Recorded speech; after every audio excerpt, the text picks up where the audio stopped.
নমস্কার বন্ধুরা, এই দেখো আবার একটা ছোট্ট ভিডিও নিয়ে তোমার কাছে চলে এলাম। সেটা হচ্ছে মাছের ভিডিও। এই দেখো আজকে ইলিশ মাছটা বাজার থেকে আনা হয়েছে। বড় সাইজের একটা ইলিশ, প্রায় 1 কেজির উপরে আছে। আর এই দেখো কাটাপোনা মাছ। আজকে কী কী মাছ আনা হয়েছে চলো, মাছ আনলেই তো তোমাদের সাথে শেয়ার করি। তো কী কী মাছ আনা হয়েছে চলো দেখি। তো ইলিশ মাছ তো দেখতেই পেলে। আর আছে এই দেখো এই রুই মাছ। এটা রুই মাছ। একদম মাছ কিন্তু ভীষণ ফ্রেশ। দেখো মাছগুলো একদম মানে দেখতেই পাচ্ছ পরিষ্কার ভীষণ।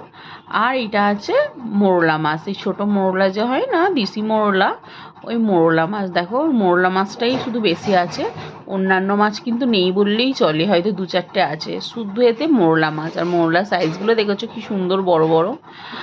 আর আছে দেখো চিংড়ি মাছ, একদম সবজিতে দিয়ে যে খাওয়ার যে চিংড়ি মাছটা, ওই চিংড়ি মাছটা আজকে